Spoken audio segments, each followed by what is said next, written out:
होली मैंने देखी है, मैं था, मेरे दोस्त थे, होली पे सिगरेट तो रेयर केस में आती थी, बीड़ी बीड़ी इतना इतना डूड इकट्ठा करके ले जाते थे और अरेर में बैठ के पीते थे।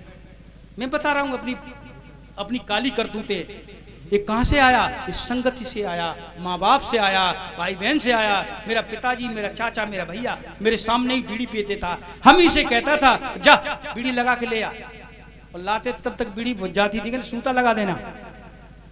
बाप को नहीं मालूम था, बेटा भाई को नहीं मालूम था कि हैबिचुअल हो सकता है। इस सामाजिक बुराइयां थी और वही सामाजिक बुराइयों को आज हम लेकर चले आ रहे हैं। वही सामाजिक बुराइयां हमारी संस्कृति बन गई, वही सामाजिक बुराइयां मेरी कला बन गई, मेरा शौक बन गई, मेरी आदत बन गई। इसे बदलना पड़ेगा और जब तक हम बदलते नहीं हैं निश्चित ही हमारा विकास होने वाला नहीं है। कभी सोच के देखना हम गरीब क्यों हैं, कभी सोच के देखना कि हम गरीब क्यों हैं। मेरा बेटा MBBS क्यों नहीं है, मेरा बेटा मास्टर क्यों नहीं है, हमारा घर पक्का क्यों नहीं है, मेरे पास गाड़ी क्यों नहीं है। कभी सोच के देखना।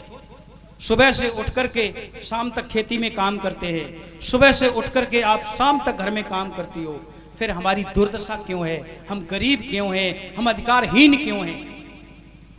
जब तक बुद्ध की शिक्षाओं पर नहीं जाइएगा आपको इसका ज्ञान नहीं होगा। अगर सही में सामाजिक समरसता चाहते हो, ज्ञान चाहते हो, आप अपना विकास चाहते हो, तो आप किसी जाति धर्म के बने रहिए।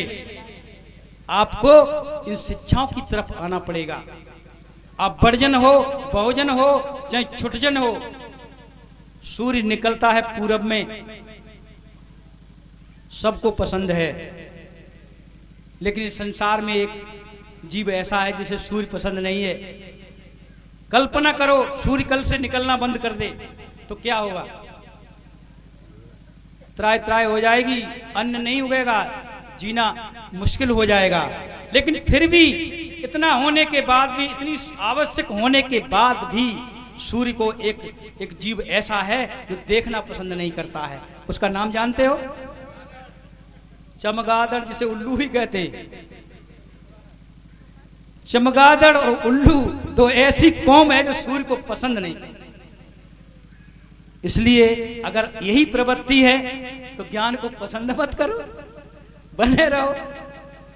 अगर इस प्रवृत्ति को छोड़ना चाहते हो तो आपको ज्ञानवान बनना पड़ेगा, और ज्ञानवान बनने के लिए आपको किसी नालंदा में नहीं जाना है, किसी तक्षशिला में नहीं जाना है, विदेश में नहीं भेजना है। आपका विकास हुआ ऐसा नहीं है। इस घर में चिट्ठी आती थी तो दूसरे घर में पढ़ने जाते थे लोग पढ़ाने के लिए। आज ऐसा नहीं है। तुम अपनी ज्ञान की किताबें इन अपने बच्चों से सुन सकते हो, अगर पढ़ नहीं सकते हो तो। आप ज्ञान की बातें, संकिसा में इतने बड़े बड़े महान विद्वान पधारते हैं, दलाई लामा जैसे, उनको सुन करके आप अपने जीवन को उज्जवल बना सकते हो। भारतीयों की क्या इज्जत है इस भारत की सीमा के बाद, वो सीमा के बाहर गया है, उसे ही मालूम होगा। इससे आपको अंदाजा लगा लेना चाहिए कि हमारे इस संकिसा में खंडर है जहाँ बैठने की जगह नहीं है, वहाँ एक एक घंटे खड़े होकर के महिला लोग पूजा करती है, जापान से और विदेश से आकर। तो ऐसी पवित्र जगह पर हम पैदा हुए हैं। किसके कारण? बुद्ध के कारण। और बुद्ध के ही कारण ये देश सोने की चिड़िया कहलाता है, और बुद्ध के ही कारण ये देश विश्वगुरु कहलाता है। विश्वगुरु के घर में क्या हो गया? शिक्षा का सफाया हो गया और काले काले बादल छा गए, अंधविश्वास के बादल छा गए, अंधविश्वास अज्ञानता के काले बादल छा गए। लेकिन ये बादल कभी सूर्य को नहीं देखने देते। एक घने घने काले काले अज्ञानता के बादल सूर्य तक मेरी दृष्टि को नहीं पहुंचने देते हैं। कोशिश करना पड़ेगा कि नीले आकाश में लाल रंग का निकलता हुआ सूरज को हम भी देख सकें। इस तरह का कोशिश करना होगा। और अगर आप नीले आकाश में लाल रंग के सूरज को निकलना देखना चाहते हो तो आपको निश्चित ही बुद्ध के ज्ञान की तरफ जाना पड़ेगा। आप गलती कर रहे हो। क्या गलती कर रहे हो? ये गलती कर रहे हो फिर 21वीं सदी में कि भगवान बुद्ध की शिक्षाओं को धर्म मान रहे हैं। बौद्ध धर्म को धर्म मानने की आवश्यकता नहीं है। धर्म मानोगे तो अगरबत्ती लगाओगे, मोमबत्ती लगाओगे, को हे भगवान बुद्ध मेरे में 100 कुंटल आलू निकल जाए, पड़ोसी भाड़ में जाए, हम फिर कथा कराएंगे। धर्म मानोगे तो ये होगा, धर्म मानोगे तो क्या होगा, अंधविश्वास बढ़ेगा। अब भगवान बुद्ध की शिक्षाओं पर अगर चलोगे तो क्या कहोगे, वो मांगने नहीं जाओगे। तो बुद्ध ने कहा कि समझ लो, सोच लो और तब करो। खेत पे जाओगे तो सोचिए आलू को क्या चाहिए और लहसुन को क्या चाहिए, और सोचने की शक्ति बढ़ जाएगी तो सबसे ज्यादा तुम्हारे खेत में आलू होगा और सबसे ज्यादा तुम्हारे खेत में लहसुन भी होगा। ये वादे के साथ कहता हूं। इसलिए आवश्यकता ये है कि आप अपने अज्ञानता की कुंडली को खत्म करने की कोशिश करो। आप लोग उपोषित करिए, नंद किशोर जी इनको उपोषित समझाइए। उपोषित क्या होता है, परित्राण क्या होता है, पंचशील का पालन कैसे होता है। अगर इतना आप काम करते हो तो निश्चित ही मैं पूरे वायदे के साथ कहता हूं आपके कष्ट दूर हो जाएंगे। सास बहू का झगड़ा क्यों होता है, आदि तो जिंदगी झगड़े में चली जाती है।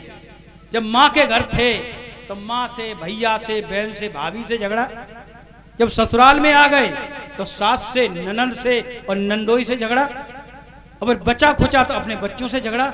झगड़े में जीवन चला जाता है। कोई इस गांव में ऐसा है जिसे क्रोध ना आता हो?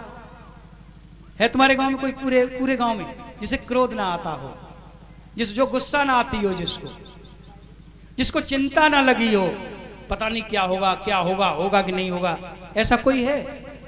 आप ये बताइए। मुझे मालूम है कि मैं मरने वाला हूं, तो चिंता करके ही क्या होगा? आपको मालूम है कि हम मरने वाले हैं, तो चिंता करने से क्या होगा? तो चिंता करोगे तो जितना देर जियोगे उतने दिन कष्टमय होगे। और जब आपको मालूम है मरना ही है तो चिंता की क्या बात है, जो करना है कर लीजिए। तो कम से उतने समय तक तो आप प्रसन्न रह पाएंगे। इसलिए भगवान बुद्ध की शिक्षा ये सिखाती है कि किस तरह से हम अपने दैनिक जीवन में सुख और शांति ला सकें, किस तरह से एक दूसरे से भाईचारा, करुणा और मैत्री का भाव रख सकें। आदमी जो झगड़े करता है सिर्फ अपने पावर के लिए, पावर क्या है? सास ने कह दिया कि आज वह अरहर की दाल मत बनाओ, तो आपको क्या लग गया, अरे अरहर की दाल कैसे नहीं बनाए, आज तुम दाल ही बनाएंगे, हम बनाते हमें उनका कहना मानेंगे। तो कहने का तात्पर्य यह है कि जहां मेरा दिमाग जो है अपने पावर को लेकर के चलता है, हम पावर के कारण हम दूसरे की भावनाओं को नहीं देखते। भावना को देखना चाहिए, सोचना चाहिए। बुद्ध ने क्या कहा? बुद्ध ने कहा कि पहले कोई बोलता है तो सोचो, सुनो ठीक से, सोचो ठीक से और फिर समझो ठीक से, उसके बाद करने की सोचो, उसके बाद करो ठीक से। हम क्या करते हैं, अक्सर होता है जीवन में, कोई बोला नहीं तब तक मेरा जवाब चला जाता है। ये मेरी सबसे बड़ी कमजोरी है। हम जानते हैं कि क्या बोलने वाले हैं, हम जानते हैं कि तुम क्या बोलने वाले हो, आपको पूरी बात नहीं बोलने दी तब तक मेरा जवाब चला जाता है। यही मेरी कमी है, क्योंकि हमने पैसेंस खो दिया है, हमने धैर्य खो दिया है। आप ध्यान में जाइए, विपश्यना करिए, साधना करिए, सार्थक होगा। शरीर के, चित्त के, मन के आधे रोग खत्म हो जाएंगे। शरीर में रोग कहां से आते हैं? मन से आते हैं। कितने अच्छा खासा मैं भाषण दे रहा हूं और अभी एक फोन आ जाए, फोन उठाया, सोई आपका देखेंगे, वो कहेंगे भैया हम तो चले, अरे चूहे वो बूहे। तो कुछ ऐसा तो हुआ नहीं, लेकिन हम क्यों मन से खिन्न हो गए? क्योंकि एक ऐसा न्यूज आ गया जो कभी पहले घटना घटी, फलाने आदमी ने मुझे गाली दी थी, और कब दी थी? 1 साल पहले। और जैसे ही वो घटना चित्त में आती है, वैसे ही क्या होता है कि क्रोध पैदा हो जाता है। जिसने मुझे गाली दी थी वो आदमी तो 100 किलोमीटर दूर है, वो तो अपने घर में बैठा मुस्कुरा रहा है, अपने बच्चों के साथ बात कर रहा है। लेकिन हमें जैसे ही वो याद आती है, वैसे ही मेरा शरीर जलना शुरू हो जाता है, क्रोध बढ़ जाता है, और कहता है कि साले को उसको अब की बार में देखता हूं। क्रोध में जलने लगते, क्यों? क्योंकि हमारे अंदर सम्यक चित्त नहीं है। चीजों को समझने की मैं कोशिश नहीं करता हूं। मैं दुखी हूं किसके कारण? जो पीछे बीत गया है उसके कारण, और मैं दुखी हूं किसके कारण? जो आने वाला है। और दोनों ही मेरे हाथ में नहीं है। बीता हुआ समय और आने वाला समय मेरे हाथ में नहीं है, किसी के हाथ में नहीं है। वर्तमान आपके हाथ में है। आप अच्छा करिए, अच्छा होगा। आप अभी खराब करिए तो खराब होगा, भविष्य भी खराब होगा और पास्ट भी खराब हो जाएगा। बुद्ध ने तो यही कहा। वर्तमान कितने समय का है? पास्ट की गिनती करूं तो हजारों साल हमने अपनी जिंदगी बिता दी, ठीक है, लेकिन वर्तमान कितने लंबे समय का है? वर्तमान सिर्फ और सिर्फ क्षण से भी कम है। निकलता चला जा रहा है समय। इसलिए समय को बर्बाद मत करिए। दुनिया में सबसे कीमती चीज क्या है? सबसे कीमती चीज क्या है? पैसा, सोना, चांदी, हीरा, मोती, जमीन? नहीं। सबसे कीमती चीज संसार में है समय। समय को कोई लौटा नहीं सकता। 1 करोड़ का घाटा लग गया, लौट सकता है। पैर टूट गया, बन सकता है। गाड़ी एक्सीडेंट कर गई, नहीं खरीद सकते हैं। लेकिन जो नंदकिशोर भाई अपनी टीम के साथ, मैं फिर कह रहा हूं इस साल अपनी टीम के साथ